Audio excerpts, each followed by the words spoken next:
Marc Emery takes the spot. The whole world knows he's the Prince of Pot. He's the Prince of Pot. He's the Prince of Pot. Now shy, he's not. He gives it all he's got. He's the Prince of Pot. Hi there, it's Marc here at North Fraser Pretrial, and I've been here for exactly 3 weeks now, enduring, sometimes with more difficulty than other days. And, I'm getting a number of books to read, and I finally got an advanced copy of this very interesting book called The Myth of the Addicted Army, America, Vietnam, and the War on Drugs. And it's by a guy named Jerry Kuzmarov. I've never heard of him before. But to me, it's really an incredible book, and it details how all the tactics that were used in Vietnam into searching and destroying Vietnamese people and destroying the Vietnamese landscape in conducting a brutal war of oppression and invasion and occupation is identical to the way the war on drugs is being operated now. And they're both started in some ways by the same people. Certainly Lyndon Johnson started the Vietnam War, and then Richard Nixon took it over and really made it his war. And really, as soon as the Vietnam War had concluded in 1973, the American participation, Richard Nixon launched his war on drugs in the United States with a lot of incredible rhetoric in order to deflect Watergate, in order to deflect his really failed, phony, his war with honor, or his truce with honor situation in Vietnam. When you look at the way the war on drugs has been run in the last 35 years and the way the Vietnam War was run, then you see all these similar parallels that this book makes incredibly clear. So the following is my book review of the book The Myth of the Addicted Army, Vietnam and Manifest Destiny of America by Jeremy Kuzmarov.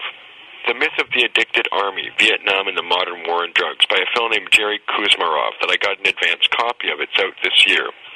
Now, it's probably the most important book written about the American drug war so far, along with an incredible book I've always held in high regard called Richard Lawrence Miller's book, The Drug Warriors and Their Prey, which I highly recommend. These two books really tell people the real story of how we got in our current situation with the drug war. It details how the Vietnam myth, which is that there was an addicted army of Americans that failed to win the war. Well, this myth created the modern drug war, and why the people who enforce it, particularly the DEA, behave like war criminals. No one will ever think of marijuana issue as a, quote, marginal and sophomoric issue after reading this book. Now, books have been written about the revision of history of the Vietnam War in the past. In the United States, school textbooks, in fact, still treat Vietnam as some kind of American holy crusade to save the world from communism, and that's kind of how they describe it. My Lai gets no real ink in textbooks, and there's not much talk about napalmed kids and the hundreds of thousands of people that the Americans did that to just from the air alone. No, quote, bomb them back to the Stone Age, as Lyndon Johnson once said, and certainly never the word gooks. No, none of this we had to destroy it to save it. These are all phrases that were used during the Vietnam War. Americans saw themselves as the victims, ultimately, that communism was out to somehow do something to them. And the reason Vietnam almost destroyed America is because it was comparable to the Germans seeing the death camps for the first time. Vietnam was a continuous war crime. Soldiers said there were lots of My Lai-type massacres. My Lai, by the way, was an incident in 1969 where over 400 civilians were simply slaughtered out of the frustration of U.S. soldiers with absolutely no other reason other than the soldiers went crazy, apeshit, and just killed everybody in the whole village.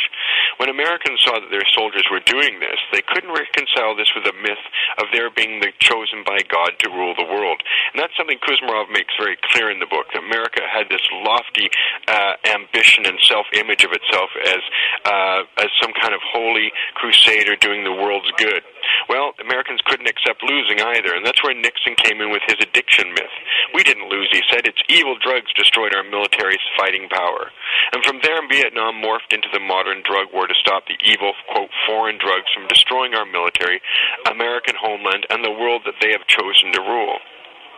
Now, marijuana people aren't violent people.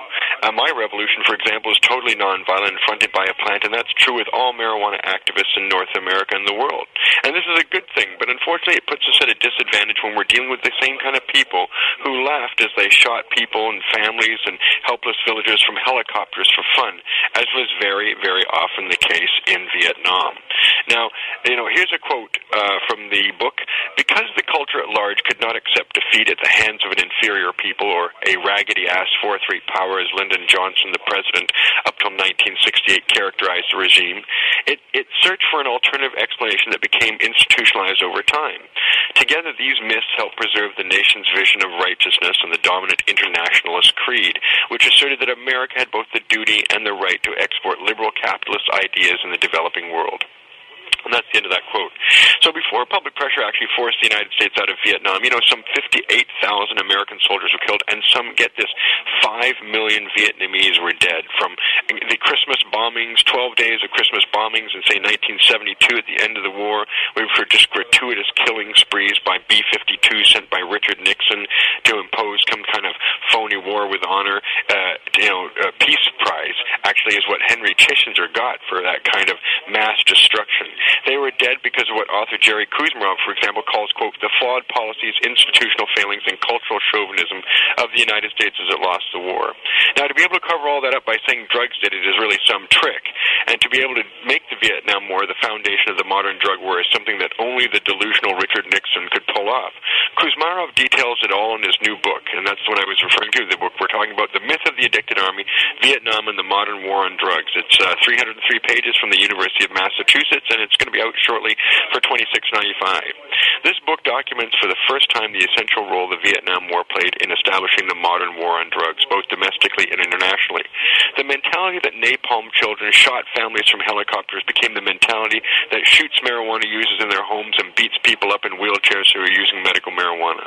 The horrors of the Vietnam War were basic training for the modern war on drugs, and we see that today when we look at all the cop shows on television, from Cops to SWAT to Pot City, which deals with police going into houses in Humboldt County, to all the different shows that characterize the modern drug war quite accurately to Americans as a paramilitary action using dogs, like from the concentration camp period of the Germans, to heavy-duty armor, to automatic rifles, to total terror, both in terms of method and in terms of ideology. The two wars would be powered by the same dysfunctional mentality. And I'm going to quote Dave Klein of the 9th Infantry Delta Company in Vietnam here. Quote, after 6 months I came to the conclusion that we were the aggressors. I started to see the injustice of it all. Truck drivers would run down people on the road and then laugh about it. We'd be riding in helicopters and people would be working in rice fields and the door gunners would just kill them right there on the spot, laughing, blasting their machine gun away. Something started to go awry inside of me. This isn't right. This isn't mom and apple pie. So I was involved with smoking marijuana as a consequence. At this time, smoking marijuana was a symbol of the anti-war movement within the service. End quote. When America had to finally pull out of Vietnam, it substituted druggies for gooks, and the DEA was now staffed and in business in 1973. If, like most of us, you have always wondered why narcs are so sadistic and cruel, you have to read this book and you will wonder no more. Nixon and his gang, Kuzmarov explains, knew America could never accept defeat in Vietnam and still believe in the political doctrine of manifest destiny, a doctrine that maintains America was chosen by God to rule the world. Without that belief, America as a government sees itself ceasing to exist. And therefore, voila, America didn't lose. It was not defeated, quote, by inferior people and, quote, gooks. It was defeated by Oriental drugs that polluted the pure white American crusade. The addicted army myth, explains Kuzmarov, took American minds off atrocities by the American military and focused that anger on drugs. And it distracted a public that had grown very angry about the war and Nixon's inability to negotiate his phony and totally duplicitous peace with honor.